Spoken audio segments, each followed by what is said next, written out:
The NBA formed in 1946, and since then there have been many rule changes, mostly to improve the quality of the basketball. But the league has also made a million other rules that have little to do with basketball, from jumping on trampolines to wearing gold chains. Here are the weirdest banned things in NBA history.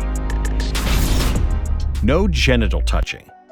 When Marshawn Lynch started grabbing his crotch as his touchdown celebrations, he quickly got fined by the NFL, which he called the No Fun League. They didn't want me to grab my ding-ding sauce, Beast Mode later explained on Conan O'Brien's talk show. Grabbing the ding-ding sauce in the NBA happened as well, and it was mostly done by Sam Cassell, who frequently touched his family jewels in celebration after big plays. Cassell called it the Big Balls Dance, and soon enough the league prohibited any kind of grabbing or pointing to the cojones area, either your own or anyone else's. Banned brand logos and a long list of banned accessories. The NBA first allowed its teams to sell advertising patches on uniforms for the 2017-18 season, generating more than $150 million in incremental sponsorship revenue. However, if a player wanted to wear brand logos outside of their shoes and earn some money himself, that's a big no-no, and he'd instantly get hit with a ban hammer. Iman Shumpert's barber cut an Adidas logo in Shump's impressive high fade, but the cut only lasted one dance. As soon as the league officials noticed it, Shumpert had to cut the logo out. In 2018, legendary J.R. Smith made the headlines again, and of course, it wasn't because of his play. Smith sported new ink, tattooing the Supreme logo on his lower leg, and the league threatened to fine him for every game he doesn't cover it up. Kelly Oubre also gave love to Supreme, wearing a big leg sleeve in the game, but was ultimately forced to take it off. In addition to brand logos, the NBA also banned a whole bunch of other accessories. After Rondo started wearing headbands inside out so you couldn't see the NBA logo, the league made a ban for that in 2010. Then, in 2014, they banned carbon fiber black masks after LeBron wore one, and instructed all players to wear clear masks and try not to look like Batman. When Dwayne Wade started rocking Nelly-like band-aids under his eyes, the league vetoed that too. Wade was also responsible for another item ban,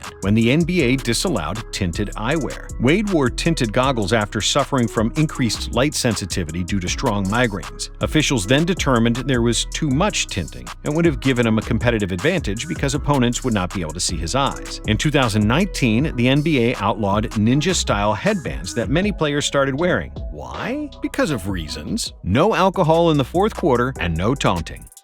The Pacers-Pistons brawl in 2004, also known as Malice at the Palace, was one of the most violent confrontations between fans and players in sports history. After an on-court altercation between the players, a fan threw a cup of beer at Ron Artest, who was lying on the scorer's table trying to calm himself down before the game continued. But because the fan had a precise aim, the cup hit Artest, and all-out mayhem ensued. Artest rushed the stands like a raging bull, trying to erase the cup-throwing fan from the face of the earth. Steven Jackson and Jermaine O'Neal joined Artest, and for the next few minutes, the Pacers' Three Musketeers were fighting with multiple people in the crowd, while the other fans kept throwing various objects at them. The world was appalled at the savage scenes from Detroit, including the corporate sponsors. And when sponsors get mad, then David Stern gets furious. The longest-tenured commissioner in NBA history took drastic measures to ensure a brawl like that never happens again. The new guidelines instituted in 2005 prevented alcohol sales after the fourth quarter begins. They also restricted the size of drinks, and fans were only able to buy 2 drinks at a time. The number of security guards in the arenas has been increased so that fans would not even consider getting involved in resolving disputes between players. As far as the players are concerned, various regulations have been introduced over the years, so their emotions don't run so high. Now the players get a tech for taunting after a mean look, and penalties for inappropriate gestures towards opposing players and fans are punishable with big fines. The reality is that no brand wants to be associated with the NBA, in which mass brawls between audiences, players, and coaches are an everyday thing. And that's why the NBA transformed from a hockey-like environment in the 1980s and the 90s to the sterile version we see today. It's all about the Benjamins, baby. No double zeros with Agent Zero.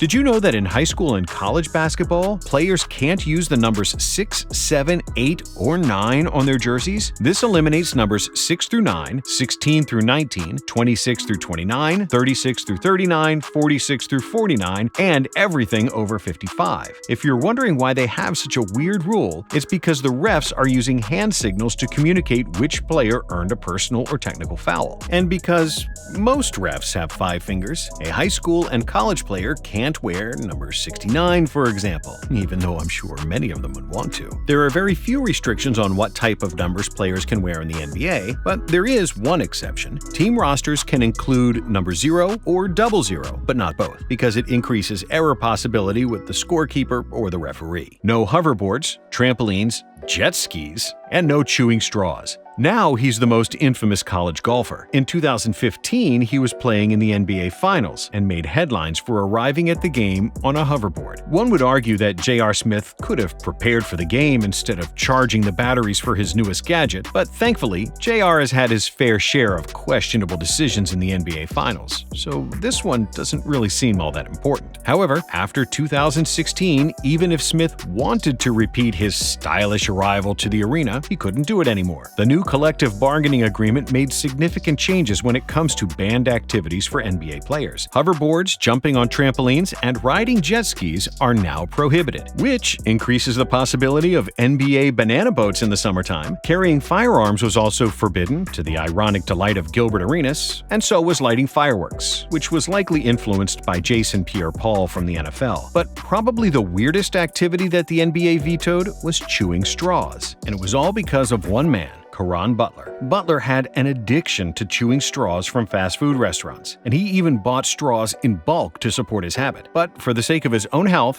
and not choking on a straw mid-game, the NBA banned straw chewing in 2010. No gold chains.